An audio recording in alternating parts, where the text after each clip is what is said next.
जय गणेश जी की, जय भोलेनाथ की, जय हो शिव पुराण की जय। जय गणेशाय नमः। 5 कृत्यों का प्रतिपादन। प्रणव एवं पंचाक्षर मंत्र की महत्ता। ब्रह्मा विष्णु द्वारा भगवान शिव की स्तुति तथा उनका अंतर ध्यान। ब्रह्मा और विष्णु ने पूछा, प्रभु सृष्टि आदि 5 कृत्यों के लक्षण क्या है, यह हम दोनों को बताइए। भगवान शिव बोले, मेरे कर्तव्यों को समझना अत्यंत गहन है, तथापि मैं कृपा पूर्वक तुम्हें उनके विषय में बता रहा हूँ। ब्रह्मा और अच्युत, सृष्टि, पालन, संहार, तिरोभाव और अनुग्रह, ये 5 ही मेरे जगत संबंधी कार्य हैं जो नित्य सिद्धि है। संसार की रचना का जो आरंभ है उसी को सर्ग या सृष्टि कहते हैं। मुझे पालित होकर सृष्टि का सुस्थिर रूप से रहना ही उसकी स्थिति है, उसका विनाश ही संहार है। प्राणों के उत्क्रमण को तिरोभाव कहते हैं। इन सब से छुटकारा मिल जाना ही मेरा अनुग्रह है। इस प्रकार मेरे 5 कृत्य हैं। सृष्टि आदि जो 4 कृत्य है वे संसार का विस्तार करने वाले हैं। 5वां कृत्य अनुग्रह मोक्ष का हेतु है। वह सदा मुझ में ही अचल भाव से स्थिर रहता है। मेरे भक्त जन इन 5 कृत्यों को 5 भूतों में देखते हैं। सृष्टि भूतल में, स्थिति जल में, संहार अग्नि में, तिरोभाव वायु में और अनुग्रह आकाश में स्थित है। पृथ्वी से सबकी सृष्टि होती है, जल से सबकी वृद्धि एवं जीवन रक्षा होती है, आग सबको जला देती है, वायु सबको एक स्थान से दूसरे स्थान को ले जाती है और आकाश सबको अनुग्रहित करता है। विद्वान पुरुषों को यह विषय इसी रूप में जानना चाहिए। इन 5 कृत्यों का भार वहन करने के लिए ही मेरे 5 मुख हैं। 4 दिशाओं में 4 मुख हैं और इनके बीच में 5वां मुख है। पुत्रों, तुम दोनों ने तपस्या करके प्रसन्न हुए मुझ परमेश्वर से सृष्टि और स्थिति नामक 2 कृत्य प्राप्त किए हैं। यह दोनों तुम्हें बहुत प्रिय हैं। इसी प्रकार मेरी विभूति स्वरूप रुद्र और महेश्वर में 2 अन्य उत्तम कृत्य संहार और तिरोभाव मुझ से प्राप्त किए हैं, परंतु अनुग्रह नामक कृत्य दूसरा कोई नहीं पा सकता। रुद्र और महेश्वर अपने कर्म को भूले नहीं हैं, इसलिए मैंने उनके लिए अपनी समानता प्रदान की है। वह रूप, वेश, कृत्य, वाहन, आसन और आयुध आदि में मेरे समान ही है। मैंने पूर्व काल में अपने स्वरूप भूत मंत्र का उपदेश किया है, जो ओंकार के रूप में प्रसिद्ध है। वह महामंगलकारी मंत्र है। सबसे पहले मेरे मुख से ओंकार ओम प्रकट हुआ, जो मेरे स्वरूप का बोध कराने वाला है। ओंकार वाचक है, मैं वाच्य हूँ। यह मंत्र मेरा स्वरूप ही है। प्रतिदिन ओंकार का निरंतर स्मरण करने से मेरा ही सदा स्मरण होता है। मेरे उत्तरवर्ती मुख से आकार का, पश्चिम मुख से उकार का, दक्षिण मुख से मकार का, पूर्ववर्ती मुख से बिंदुक का तथा मध्यवर्ती मुख से नादक का प्राकट्य हुआ। इस प्रकार 5 अवयवों से युक्त ओंकार का विस्तार हुआ है। इन सभी अवयवों से एकीभूत होकर वह प्रणव ओम नामक एक अक्षर हो गया। यह नाम रूपात्मक सारा जगत तथा वेद उत्पन्न स्त्री पुरुष वर्ग रूप दोनों कुल इस प्रणव मंत्र से व्याप्त हैं। यह मंत्र शिव और शक्ति दोनों का बोधक है। इसी से पंचाक्षर मंत्र की उत्पत्ति हुई है, जो मेरे शकल रूप का बोधक है। वह आकार आदि कर्म से और मकार आदि कर्म से क्रमशः प्रकाश में आया है। ओम नमः शिवाय, यह पंचाक्षर मंत्र है। इस पंचाक्षर मंत्र से म्राति का वर्ण प्रकट हुए हैं, जो 5 भेद वाले हैं। उसी से शिरो मंत्र सहित त्रिपदा गायत्री का प्राकट्य हुआ है। उस गायत्री से संपूर्ण वेद प्रकट हुए हैं और उन वेदों से करोड़ों मंत्र निकले हैं। उन मंत्रों से भिन्न भिन्न कार्यों की सिद्धि होती है, परंतु इस प्रणव एवं पंचाक्षर से संपूर्ण मनोरथों की सिद्धि होती है। इस मंत्र समुदाय से भोग और मोक्ष दोनों सिद्ध होते हैं। मेरे सकल स्वरूप से संबंध रखने वाले सभी मंत्र राज साक्षात भोग प्रदान करने वाले और शुभ कारक मोक्षप्रद हैं। नंदी केश्वर कहते हैं, तदनंतर जगदम्बा पार्वती के साथ बैठे हुए गुरु और महादेव जी ने उत्तराभिमुख बैठे हुए ब्रह्मा और विष्णु को पर्दा करने वाले वस्त्र से आच्छादित करके उनके मस्तक पर अपना कर कमल रखकर धीरे धीरे उच्चारण करके उन्हें उत्तम मंत्र का उपदेश किया। मंत्र तंत्र में बताई हुई विधि के पालन पूर्वक 3 बार मंत्र का उच्चारण करके भगवान शिव ने उन दोनों शिष्यों को मंत्र की दीक्षा दी। फिर उन शिष्यों ने गुरु दक्षिणा के रूप में अपने आप को ही समर्पित कर दिया और दोनों हाथ जोड़कर उनके समीप खड़े हो उन देवेश्वर जगत गुरु का स्तवन किया। ब्रह्मा और विष्णु बोले, प्रभु आप निष्कल रूप, आपको नमस्कार है। आप निष्कल तेज से प्रकाशित होते हैं, आपको नमस्कार है। आप सबके स्वामी हैं, आपको नमस्कार है। आप सर्वात्मा को नमस्कार है, अथवा शकल स्वरूप आप महेश्वर को नमस्कार है। आप प्रणव के वाचार्य अर्थ है, आपको नमस्कार है। आप प्रणव लिंग वाले हैं, आपको नमस्कार है। सृष्टि पालन संहार तिरोभाव और अनुग्रह करने वाले, आपको नमस्कार है। आपके 5 मुख है, आप परमेश्वर को नमस्कार है। पंच ब्रह्मा स्वरूप 5 कृत्य वाले, आपको नमस्कार है। आप सबके आत्मा है, ब्रह्मा है। आपके गुण और शक्तियां अनंत है, आपको नमस्कार है। आपके सकल और निशकल 2 रूप हैं। आप सदगुरु एवं शंभु है, आपको नमस्कार है। इन पाद्यों द्वारा अपने गुरु महेश्वर की स्तुति करके ब्रह्मा और विष्णु ने उनके चरणों में प्रणाम किया।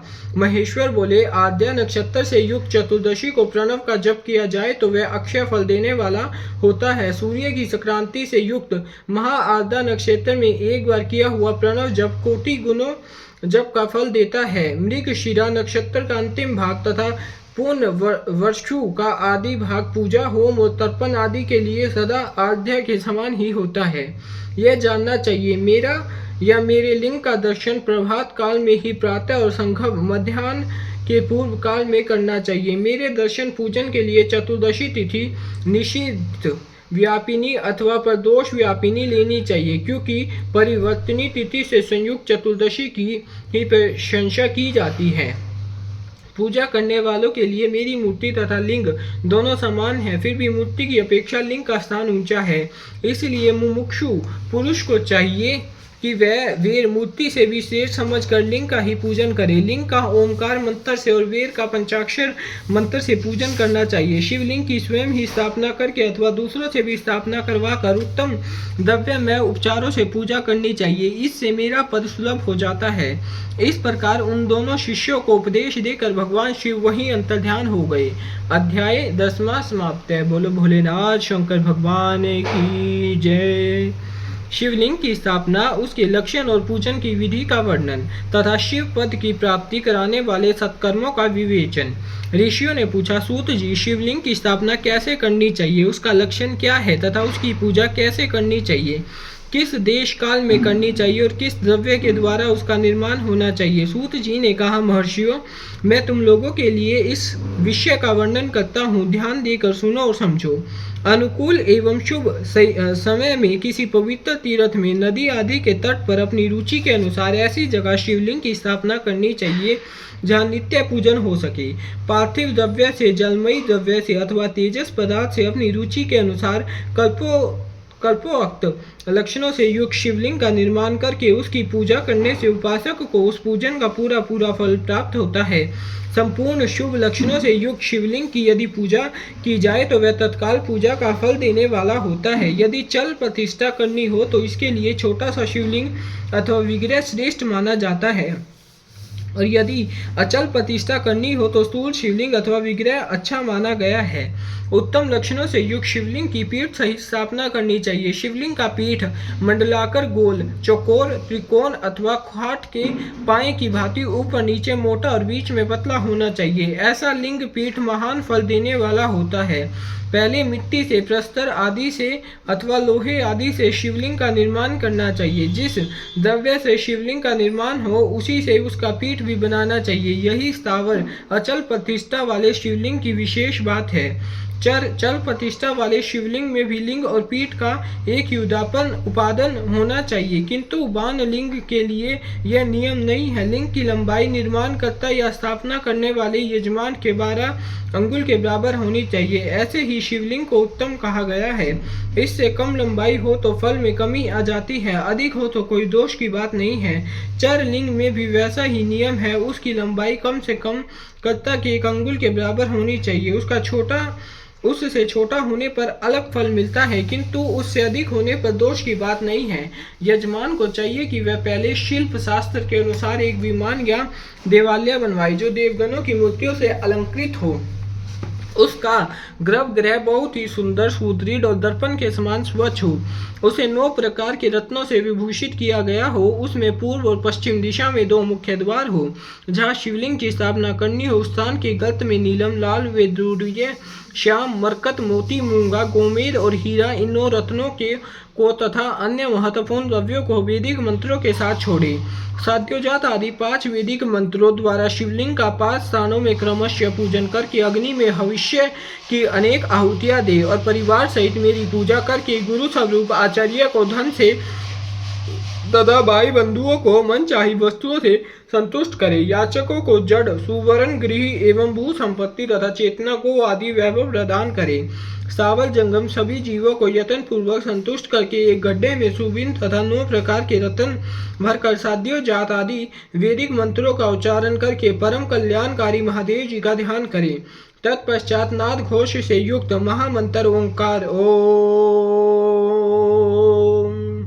का उच्चारण करके उक्त गड्ढे में शिवलिंग की स्थापना करके उसे पीठ से संयुक्त करे। इस प्रकार पीठ युक्त शिवलिंग की लिंग की स्थापना करके उसे नित्य लेप दीर्घ काल तक टीके रहने वाले मसाले से जोड़कर स्थिर करें। इस प्रकार वहां परम सुंदर वीर मूर्ति की भी स्थापना करनी चाहिए। सारांश यह है कि भूमि संस्कार आदि की सारी विधि जैसे लिंग प्रतिष्ठा के लिए कही गई है वैसे ही वीर मूर्ति प्रतिष्ठा के लिए भी समझनी चाहिए। अंतर इतना ही है कि लिंग प्रतिष्ठा के लिए प्रणव मंत्र के उच्चारण का विधान है, परंतु वीर की प्रतिष्ठा पंचाक्षर मंत्र से ही करनी चाहिए। जहाँ लिंग की प्रतिष्ठा हुई है वहाँ भी उत्सव के लिए बाहर सवारी निकालने आदि के निमित्त वीर मूर्ति को रखना आवश्यक है। वीर को बाहर से भी लिया जा सकता है, उसे गुरुजनों से ग्रहण करे।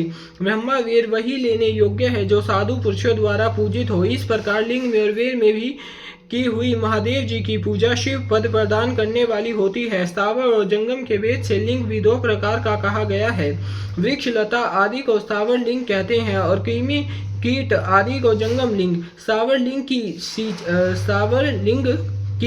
सींचने आदि के द्वारा सेवा करनी चाहिए और जंगम लिंग को आहार एवं जल आदि देकर तृप्त करना उचित है।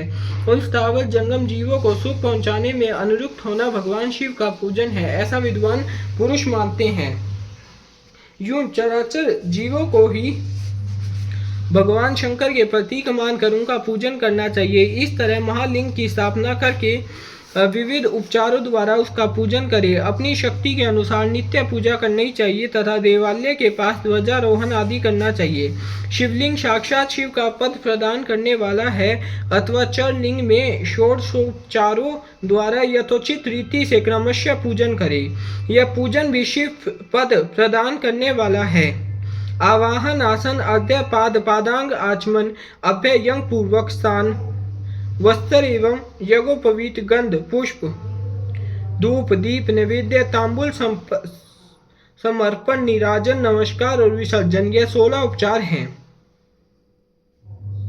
अथवा अध्यय से लेकर नैवेद्य तक विधि पूर्वक पूजन करें। अभिषेक नैवेद्य नमस्कार और तर्पण यह सब यथाशक्ति नित्य करें।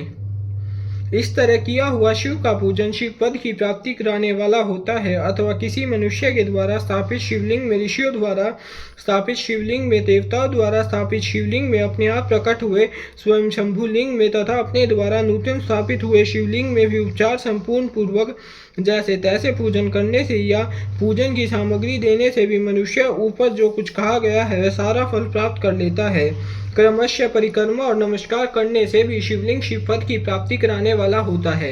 यदि नियम पूर्वक शिवलिंग का दर्शन मात्र कर लिया जाए तो वह भी कल्याणप्रद होता है। मिट्टी आटा गाय के गोबर फूल कनेर पुष्प फल गुड़ मक्खन भस्म अथवा अन्न से भी अपनी रुचि के अनुसार शिवलिंग बनाकर तद अनुसार उसका पूजन करे।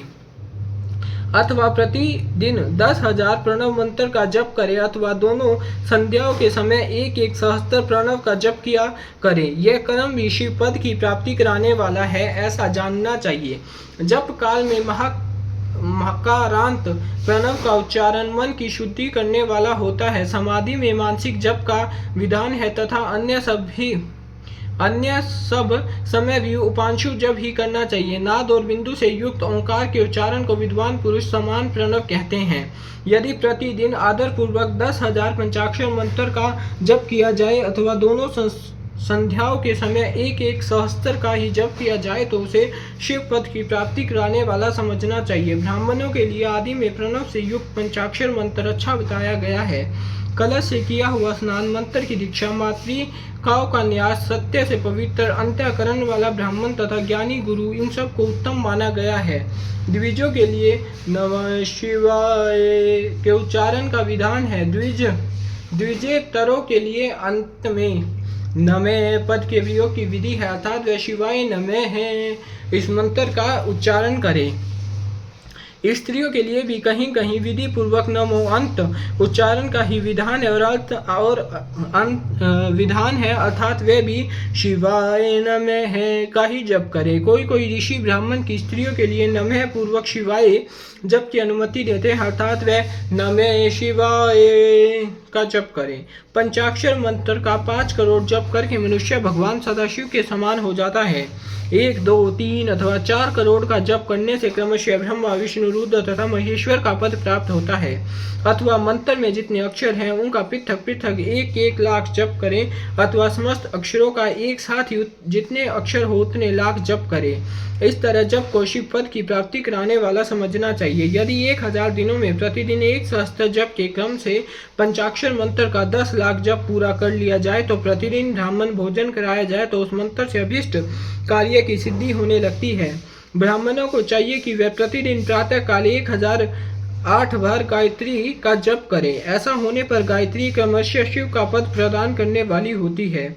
वेद मंत्रों से और वैदिक सूक्तों का भी नियम पूर्वक जप करना चाहिए। वेदों का पारायण भी शिव पद की प्राप्ति कराने वाला है। ऐसे जानना चाहिए अन्यायन्य जो बहुत से मंत्र हैं उनका भी जितने अक्षर हो उतने लाख जप करे। इस प्रकार जो यथाशक्ति जप करता है वह क्रमशः शिव पद मोक्ष प्राप्त कर लेता है। अपनी रुचि के अनुसार किसी एक मंत्र को अपनाकर मृत्यु पर्यंत प्रतिदिन उसका जप करना चाहिए, अथवा ओम इस मंत्र का प्रतिदिन 1 सहस्त्र जप करना चाहिए। ऐसा करने पर भगवान शिव की आज्ञा से संपूर्ण मनोरथों की सिद्धि होती है। जो मनुष्य भगवान शिव के लिए फुलवाड़ी या बगीचे आदि लगाता है तथा शिव के सेवा कार्य के लिए मंदिर में झाड़ने बुहारने आदि की व्यवस्था करता है, वह इस पुण्य कर्म को करके शिव पद प्राप्त कर लेता है। भगवान शिव के जो काशी आदि क्षेत्र हैं उनमें भक्ति पूर्वक नित्य निवास करें। वह जड़ चेतन सभी को भोग और मोक्ष देने वाला होता है। अतः विद्वान पुरुष को भगवान शिव के क्षेत्र में आमरण निवास करना चाहिए। पुण्य क्षेत्र में स्थित बावड़ी, कुआं और पोखरे आदि को शिव गंगा समझना चाहिए। भगवान शिव का ऐसा ही वचन है, वहां स्नान, दान और जप करके मनुष्य भगवान शिव को प्राप्त कर लेता है। अतः मृत्यु पर्यंत शिव के क्षेत्र का आश्रय लेकर रहना चाहिए। जो शिव के क्षेत्र में अपने किसी मृत संबंधी का दाह दशा, मासिक श्राद्ध, सपिंडीकरण अथवा वार्षिक श्राद्ध करता है, अथवा कभी भी शिव के क्षेत्र में अपने पितरों को पिंड देता है, वह तत्काल सब पापों से मुक्त हो जाता और अंत में शिव पद पाता है। अथवा शिव के क्षेत्र में 7, 5, 3 या एक ही रात निवास कर ले। ऐसा करने से भी क्रमशः शिव पद की प्राप्ति होती है। लोक में अपने अपने वर्ण के अनुरूप सदाचार का पालन करने से भी मनुष्य शिव पद को प्राप्त कर लेता है। वर्णानुकूल आचरण से तथा भक्ति भाव से वह अपने सत्कर्म का अतिशय फल पाता है। कामना पूर्वक किए हुए अपने कर्म के अभीष्ट फल को शीघ्र ही पा लेता है। निष्काम भाव से किया हुआ सारा कर्म साक्षात शिव पद की प्राप्ति कराने वाला होता है। दिन के 3 भाग होते हैं, प्रातः, मध्याह्न और सायंकाल। इन तीनों में क्रमशः एक एक प्रकार के कर्म का संपादन किया जाता है। प्रातः काल को शास्त्र विहित नित्य कर्म के अनुष्ठान का समय जानना चाहिए। मध्याह्न काल सकाम कर्म के लिए उपयोगी है तथा संध्यान काल शांति कर्म के उपयुक्त है, ऐसा जानना चाहिए। इस प्रकार रात्रि में भी समय का विभाजन किया गया है। रात के 4 प्रहरों में से जो बीच के 2 प्रहर हैं उन्हें निश्चित काल कहा गया है। विशेषतः उसी काल में की हुई भगवान शिव की पूजा अभीष्ट फल देने वाली होती है। ऐसा जानकर कर्म करने वाला मनुष्य यथोक्त फल का भागी होता है। विशेषतः कलयुग में कर्म से ही फल की सिद्धि होती है। अपने अपने अधिकार के अनुसार ऊपर कहे गए किसी भी कर्म के द्वारा शिव आराधना करने वाला पुरुष यदि सदाचारी है और पाप से डरता है तो वह उन कर्मों का पूरा फल अवश्य प्राप्त कर लेता है। ऋषियों ने कहा, सूत जी, पुण्य क्षेत्र कौन कौन से हैं जिनका आश्रय लेकर सभी स्त्री पुरुष शिव पद प्राप्त कर ले, और यह हमें संक्षेप से बताइए। अध्याय 11वां समाप्त है। बोलो हर हर महादेव, शिव शंभुनाथ, कालदर्शी भोलेनाथ। मोक्षदायक पुण्य क्षेत्रों का वर्णन, काल विशेष में विभिन्न नदियों के जल में स्नान के उत्तम फल का निर्देश तथा तीर्थ में पाप से बचे रहने की चेतावनी। सूत जी बोले, विद्वान एवं बुद्धिमान महर्षियों, मोक्षदायक शिव क्षेत्रों का वर्णन सुनो। तत्पश्चात मैं लोक रक्षा के लिए शिव संबंधी आगमों का वर्णन करूंगा। पर्वत, वन और काननों सहित इस पृथ्वी का विस्तार 50 करोड़ योजन है। भगवान शिव की आज्ञा से पृथ्वी संपूर्ण जगत को धारण करके स्थित है। भगवान शिव ने भूतल पर विभिन्न स्थानों में वहां के निवासियों को कृपा पूर्वक मोक्ष देने के लिए शिव क्षेत्र का निर्माण किया है। कुछ क्षेत्र ऐसे हैं जिन्हें देवताओं तथा ऋषियों ने अपना वास स्थान बनाकर अनुग्रहित किया है, इसलिए उनमें तीर्थ अब प्रकट हो गया है, तथा अन्य बहुत से तीर्थ क्षेत्र ऐसे हैं जो लोगों की रक्षा के लिए स्वयं प्रादुर्भूत हुए हैं। तीर्थ और क्षेत्र में जाने पर मनुष्य को सदा स्नान, दान और जप आदि करना चाहिए, अन्यथा वह रोग, दरिद्रता तथा मूर्खता आदि दोषों का भागी होता है। जो मनुष्य इस भारतवर्ष के भीतर मृत्यु को प्राप्त होता है, वह अपने पुण्य के फल से ब्रह्मालोक में वास करके पुण्य क्षय के पश्चात पुण्य मनुष्य योनि में ही जन्म लेता है। पापी मनुष्य पाप करके दुर्गति में ही पड़ता है। ब्राह्मणों पुण्य क्षेत्र में पाप कर्म किया जाए तो वह और भी दृढ़ हो जाता है। अतः पुण्य क्षेत्र में निवास करते समय सूक्ष्म से सूक्ष्म अथवा थोड़ा सा भी पाप न करें। सिंधु और ध्रुव सतलज नदी के तट पर बहुत से पुण्य क्षेत्र हैं। सरस्वती नदी परम पवित्र और 60 मुख वाली कही गई है, अर्थात उसकी 60 धाराएं हैं। विद्वान पुरुष सरस्वती के उन धाराओं के तट पर निवास करे तो वह क्रमशः ब्रह्मपद को पा लेता है। हिमालय के पर्वत से निकली हुई पुण्य सलीला गंगा 100 मुख वाली नदी है। उसके तट पर काशी, प्रयाग आदि अनेक पुण्य क्षेत्र हैं। वहाँ मकर राशि के सूर्य होने पर गंगा की तटभूमि पहले से भी अधिक प्रशस्त एवं पुण्यदायक हो जाती है। सोनभद्र नदी की 10 धाराएं हैं। वे बृहस्पति के मकर राशि में आने पर अत्यंत पवित्र तथा अभीष्ट फल देने वाला हो जाता है। उस समय वहाँ स्नान और उपवास करने से विनायक पद की प्राप्ति होती है। पुण्य लीला महानदी नर्मदा के 24 मुख्य स्रोत हैं। उसमें स्नान तथा उसके तट पर निवास करने से मनुष्य को वैष्णव पद की प्राप्ति होती है। तमसा के 12 तथा रेवा के 10 मुख है। परम पुण्यमयी गोदावरी के 21 मुख बताए गए हैं। वह ब्रह्मा हत्या तथा गोवध के पाप का भी नाश करने वाली एवं रुद्र लोक देने वाली है। कृष्ण वेणी नदी का जल बड़ा पवित्र है। वह नदी समस्त पापों का नाश करने वाली है। इसके 18 मुख बताए गए हैं तथा वह विष्णु लोक प्रदान करने वाली है। तुंगभद्रा के 10 मुख हैं। वह ब्रह्मा लोक देने वाली है। पुण्य सलीला सुवर्ण मुखरी के 9 मुख कहे गए हैं। ब्रह्मा लोक से लौटे हुए जीव उसी के तट पर जन्म लेते हैं। सरस्वती नदी, पंपा सरोवर, कन्याकुमारी, अंतरीप तथा शुभ कारक श्वेत नदी, ये सभी पुण्य क्षेत्र हैं। इनके तट पर निवास करने से इंद्रलोक की प्राप्ति होती है। सहा पर्वत से निकली हुई महानदी कावेरी परम पुण्यमयी है। उसके 27 मुख बताए गए हैं। वह संपूर्ण अभिष्ट वस्तुओं को देने वाली है। उसके तट स्वर्गलोक की प्राप्ति कराने वाले हैं तथा ब्रह्मा और विष्णु का पद देने वाले हैं। कावेरी के जो तट शिव क्षेत्र के अंतर्गत हैं, वे अभिष्ट फल देने के साथ ही शिवलोक प्रदान करने वाले भी हैं। निमिषारण्य तथा बद्रिकाश्रम में सूर्य और बृहस्पति के मेष राशि में आने पर यदि स्नान करे तो उस समय वहां किए हुए स्नान, पूजन आदि को ब्रह्मलोक की प्राप्ति कराने वाला जानना चाहिए। सिंह और कर्क राशि में सूर्य की संक्रांति होने पर सिंधु नदी में किया हुआ स्नान तथा केदार तीर्थ के जल का पान एवं स्नान ज्ञानदायक माना गया है। जब बृहस्पति सिंह राशि में स्थित हो उस समय सिंह की संक्रांति से युक्त भाद्रपद मास में यदि गोदावरी के जल में स्नान किया जाए तो वह शिवलोक की प्राप्ति कराने वाला होता है। ऐसा पूर्व काल में स्वयं भगवान शिव ने कहा था। जब सूर्य और बृहस्पति कन्या राशि में स्थित हो तब यमुना और सोनभद्र में स्नान करें। वह स्नान धर्मराज तथा गणेश जी के लोक में महान भोग प्रदान कराने वाला होता है। यह महर्षियों की मान्यता है। जब सूर्य और बृहस्पति तुला राशि में स्थित हो उस समय कावेरी नदी में स्नान करे। वह स्नान भगवान विष्णु के वचन की महिमा से संपूर्ण अभिष्ट वस्तुओं को देने वाला माना गया है। जब सूर्य और बृहस्पति वृश्चिक राशि पर आ जाए तब मार्गशीर्ष अगहन के महीने में नर्मदा में स्नान करने से श्री विष्णु लोक की प्राप्ति हो सकती है। सूर्य और बृहस्पति के धन राशि में स्थिर होने पर सुवर्ण मुखरी नदी में किया हुआ स्नान शिवलोक प्रदान कराने वाला होता है, जैसा कि ब्रह्मा जी का वचन है। जब सूर्य और बृहस्पति मकर राशि में स्थित हो उस समय माघ मास में गंगा जी के जल में स्नान करना चाहिए। ब्रह्मा जी का कथन है कि वह स्नान शिवलोक की प्राप्ति कराने वाला होता है। शिवलोक के पश्चात ब्रह्मा और विष्णु के स्थानों में सुख भोगने पर अंत में मनुष्य को ज्ञान की प्राप्ति हो जाती है। माघ मास में तथा सूर्य के कुंभ राशि में स्थित होने पर फाल्गुन मास में गंगा जी के तट पर किया हुआ श्राद्ध पिंड दान अथवा तिलोदक दान पिता और नाना दोनों कुलों के पितरों की अनेकों पीढ़ियों का उद्धार करने वाला माना गया है। सूर्य और बृहस्पति जब मीन राशि में स्थित हो तब कृष्ण देवी नदी में किए गए स्नान की ऋषियों ने प्रशंसा की है। उन महीनों में पूर्ववत तीर्थों में किया हुआ स्नान इंद्रपद की प्राप्ति कराने वाला होता है। विद्वान पुरुष गंगा अथवा कावेरी नदी का आश्रय लेकर तीर्थवास करें। ऐसा करने से तत्काल किए हुए पाप का निश्चय ही नाश हो जाता है। रुद्र लोक प्रदान करने वाले बहुत से क्षेत्र है। ताम्रपर्णी और वेगवती ये दोनों नदियां ब्रह्मालोक की प्राप्ति रूप फल देने वाली हैं। इन दोनों के तट पर कितने ही स्वर्गदायक क्षेत्र हैं। इन दोनों के मध्यम में बहुत से पुण्यप्रद क्षेत्र हैं। वहां निवास करने वाला विद्वान पुरुष वैसा फल का भागी होता है। सदाचार, उत्तम रीति तथा सद्भावना के साथ मन में दया भाव रखते हुए विद्वान पुरुष को तीर्थ में निवास करना चाहिए, अन्यथा उसका फल नहीं मिलता।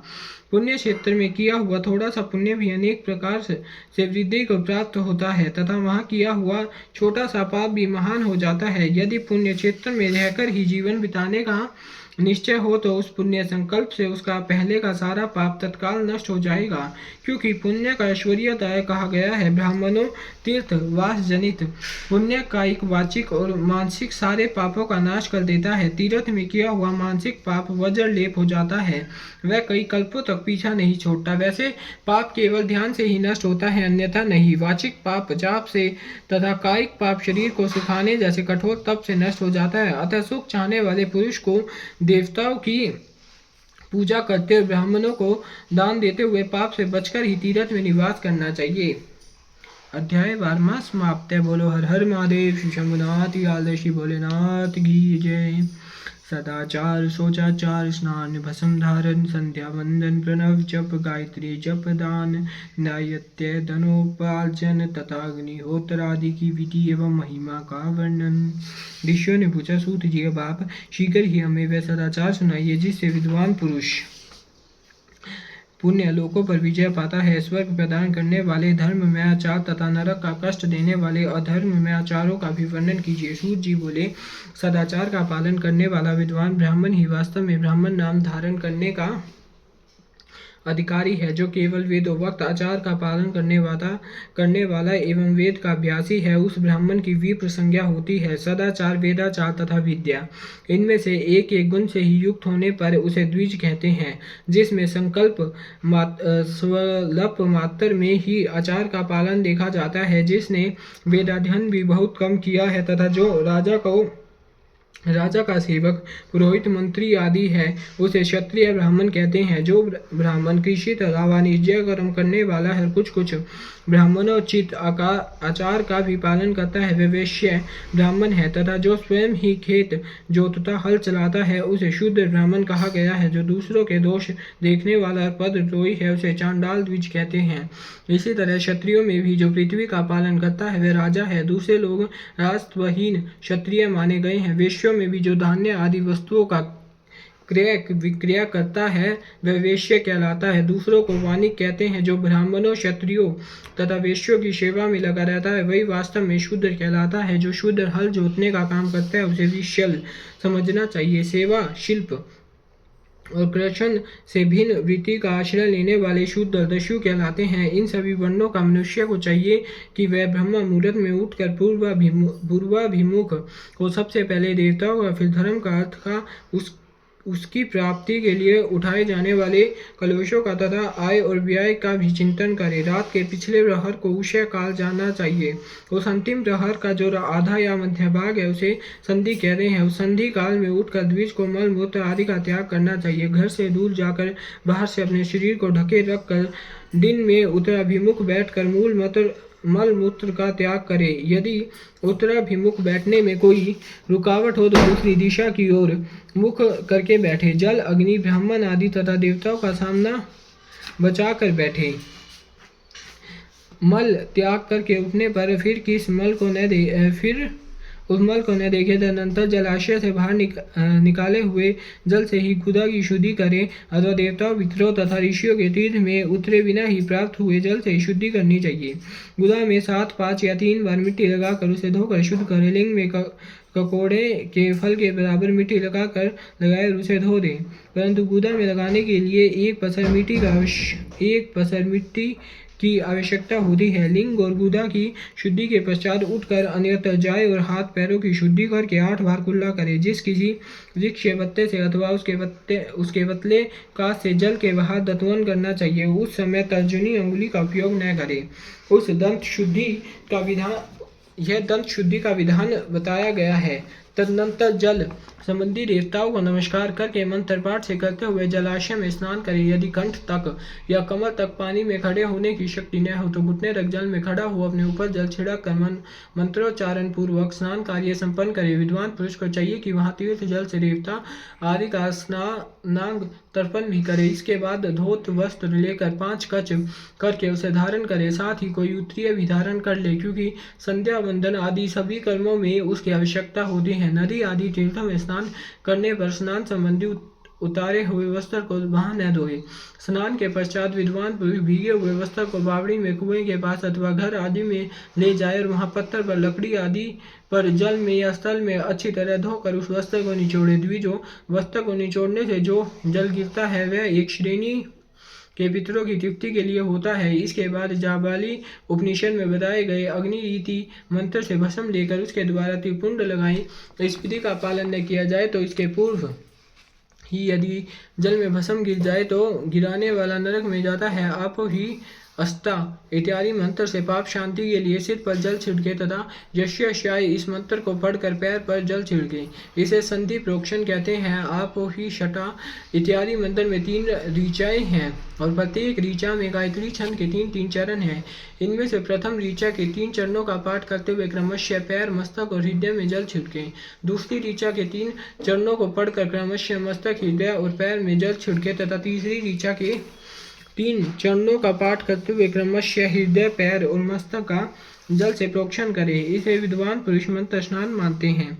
किसी अपवित्र वस्तु से किंचित स्पर्श हो जाने पर, अपना स्वास्थ्य ठीक न रहने पर, राजा और राष्ट्र पर भय उपस्थित होने पर तथा यात्रा काल में जल की उपलब्धि न होने की व्यवस्था आ जाने पर मंत्र स्नान करना चाहिए। प्रातः काल सूर्य यश्च यमनु यश्च इत्यादि सूर्य नुवा कशे तथा सायकाल अग्निश्च मां मनुष्च इत्यादि अग्नि संबंधी अनुवाक से जल का आचमन करके पुनः जल से अपने अंगों का प्रोक्षण करें। मध्याह्न काल में भी आप पुनंतु इस मंत्र से आचमन करके पूर्ववत प्रोक्षण या मार्जन करना चाहिए। प्रातः काल की संध्योपासना में गायत्री मंत्र का जप करके 3 बार ऊपर की ओर सूर्यदेव को अर्घ्य देने चाहिए। ब्राह्मणों मध्याह्न काल में गायत्री मंत्र के उच्चारण पूर्वक सूर्य को ही एक अर्घ्य देना चाहिए।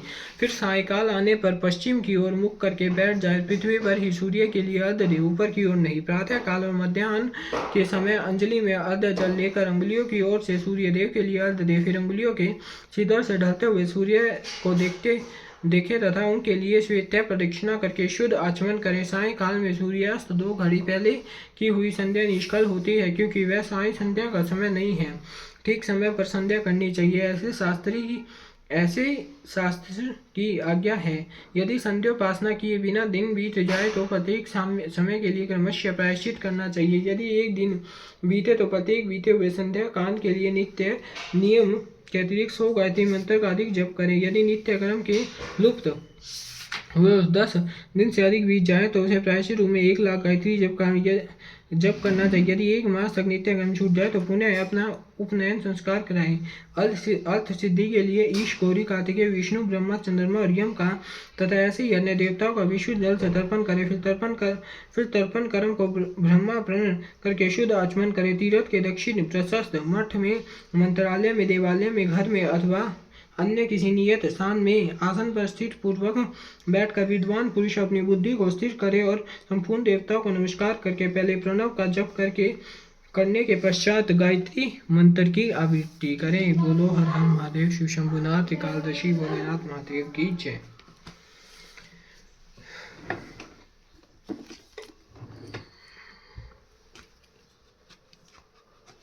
ओम जय शिव ओंकार नमः। जय शिव ओंकार ब्रह्मा विष्णु सदाशिव वरदांगी धारा। ओम जय शिव ओंकार एकानन चतुरानन पंचानन राधे हनुमंचानन राधे हंसानन गरुड़ासन विश्वान राधे। ओम जय शिव ओंकार दो बुच्चार चतुर्भुत अद्भुत सोई संदस बुच्चे सोई तीनों रूप नियुक्ता भंजन मोहि। ओम जय शिव ओंकार श्वेतांबर पीतांबर गागांबर अंगी संभागांबर अंगी शंकरी ब्रह्मरि भूतारि संगी। ओम जय शिव ओंकार अक्षमाला बनमाला रुणमाला धारी हनुमाला धारी चंद्रबिंब हे भोले शिवकारी। ओम जय शिव ओंकार अकल मध्य चकमंडल चक्रत्रिशूलधाता जगपालन गता। जय शिव तो सरियों मंगल गाव नित्यकर्त भैरव